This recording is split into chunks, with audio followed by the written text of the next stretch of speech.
तो यहाँ पर हम एक और एग्जाम्पल देखते हैं। हमें डिज़ाइन करना है एक DFA that accept set of string such that every string ends with 0 0 over input alphabet 0, 1।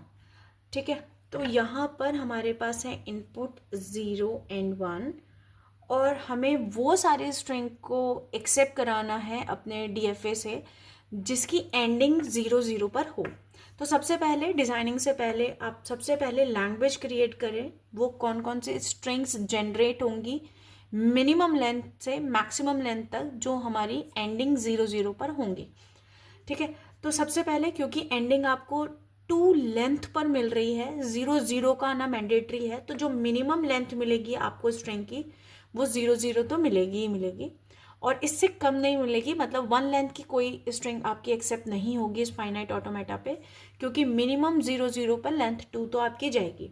अब हम बात करते हैं लेंथ 3 की। तो मेरे लिए 2 लेंथ तो फिक्स हैं। अब आपके पास सिर्फ एक ही पोजीशन है जो लेंथ 3 का है वैकेंट, जहाँ पर हम फिल कर सकते हैं, क्योंकि हमारे पास 2 ऑप्शन है इनपुट के।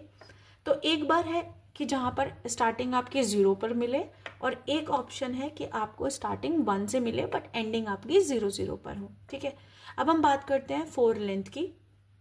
तो यहाँ पर 2 पोजीशन, अगेन एंडिंग पोजीशन आपके पास फिक्स है। तो यहाँ पर 2 ही प्लेसेस हैं जहाँ पर आप 0 1 की प्लेसेस को फिक्स कर सकते हैं। तो एक बार मेरे लिए 0 0 आया, एक बार 1 1। इसके अलावा 0 1 के कॉम्बिनेशंस भी आपके 4 में आएंगे, जैसे एक बार 0 1 कॉम्बिनेशन, एक बार 1 एंड 0 कॉम्बिनेशन। यही वो 4 स्ट्रिंग होंगी जो आपकी 4 लेंथ के आपको मैक्सिमम मिलेंगी। इसके अलावा और कोई ऑप्शन नहीं आएंगे जो आपको 4 लेंथ की 2 इनपुट पर स्ट्रिंग जनरेट हो। तो यहाँ पर आपको पैटर्न लगभग पता चल चुका है कि कुछ इस तरह की पैटर्न्स और आपको स्ट्रिंग्स मिलेंगी और जो आपको एक्चुअल में एक्सेप्ट करवानी है अपनी डिटर्मिनिस्टिक पर। ठीक है, तो सबसे पहले क्या है, इनिशियल स्टेट आप क्रिएट करेंगे जहां पर आप इनिशियली किसी स्टेट पर किसी इनपुट के साथ आप फाइनल पे पहुंचेंगे। तो सबसे पहले जो आपका मिनिमम क्राइटेरिया है जो 0 0 को एक्सेप्ट करवाना है, सबसे पहले आप वो करेंगे। तो हर एक स्टेट पर, एक स्टेट से दूसरे स्टेट पर सिर्फ एक ही इनपुट को आप मैप करेंगे। तो सबसे पहले मिनिमम क्या है, मैं 0 लेकर आऊं, बट मेरी 0 1 लेके मैं फाइनल पे नहीं पहुंचू। मैं फाइनल पे कब पहुंचूंगी, जब मेरे पास 2 0 आएंगे। ठीक है, तो आपने मिनिमम रिक्वायरमेंट कंप्लीट करी जहां पर एक 0 पे आप इंटरमीडिएट स्टेट पर आए जो आपकी नॉन फाइनल है, और Q1 पे भी अगर आपको 0 मिलेगा तब मैं फाइनल पे पहुंच रही हूँ। तो इनिशियल से फाइनल पे 0 0 की स्ट्रिंग आपने एक्सेप्ट करवाई। ठीक है, अब हम आगे और स्ट्रिंग को भी एक्सेप्ट करवाएंगे और साथ में ये भी अपने माइंड में रखेंगे कि हम डिटर्मिनिस्टिक बना रहे हैं जहां पर आपको हर स्टेट पर इनपुट को मैप करना है और यूनिकली मैप करना है। ठीक है, तो अब मैंने Q0 पे 0 के लिए तो पाथ बना दिया, तो अब मैं 0 को तो कंसीडर नहीं करूंगी। अब मैं 1 की प्लेस करूँ, देखूंगी कि मैं 1 इनपुट को कहाँ रख सकती हूँ। ठीक है, अगेन क्योंकि मेरी एक एंडिंग 0 0 पर होनी है, स्टार्टिंग के लिए कोई भी रेस्ट्रिक्शंस नहीं है, तो मैं अगर मेरे Q0 पर जो कि इनिशियल स्टेट है कहीं भी 1 मिलता है तो कोई प्रॉब्लम नहीं है, मैं नॉन फाइनल पे ही रहूंगी। कब तक, जब तक कि मुझे 1 के बाद 0 0 नहीं आ जाता। तो अब मैंने कौन कौन सी स्ट्रिंग कवर करी है, एक तो सिंपल 0 0 हम कवर कर चुके हैं, इसके अलावा 1 1 0 0 या फिर मोर कितने भी 1 आए, क्योंकि सेल्फ लूप है वो कितने भी टाइम चल सकता है। इन सारी स्ट्रिंग को हमने कवर कर लिया और हमारे आराम से इस पर मैप भी हो रही है।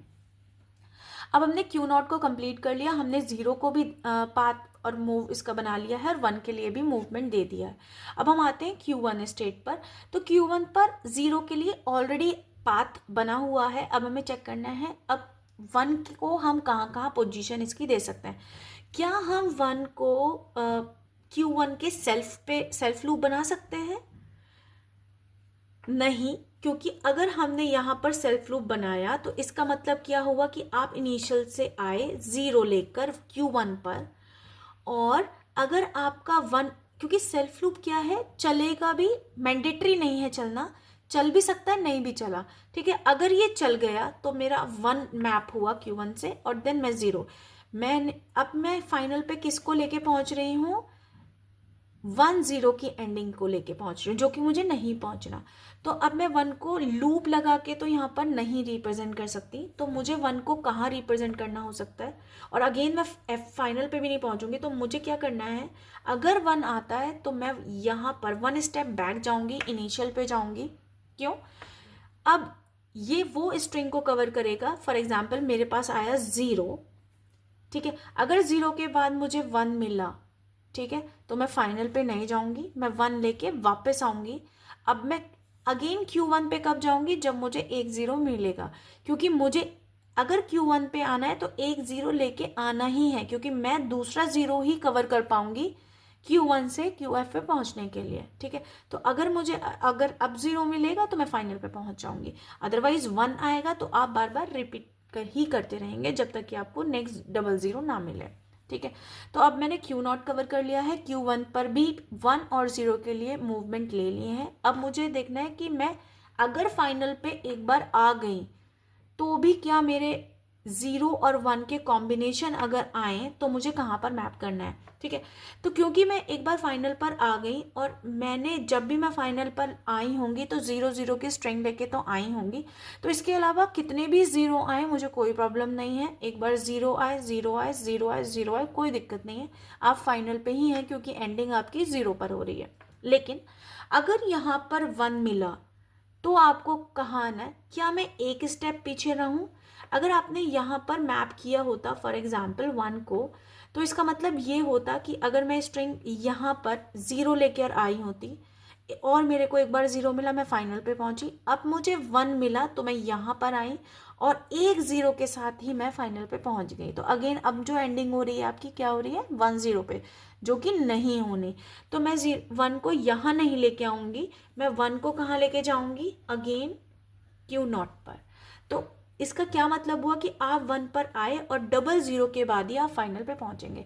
तो ये ऐसी डिटर्मिनिस्टिक मशीन है जो आपकी सारी स्ट्रिंग कवर करेगी, वो स्ट्रिंग कवर करेगी जिनकी एंडिंग आपकी 00 पे हो रही है। Thank you.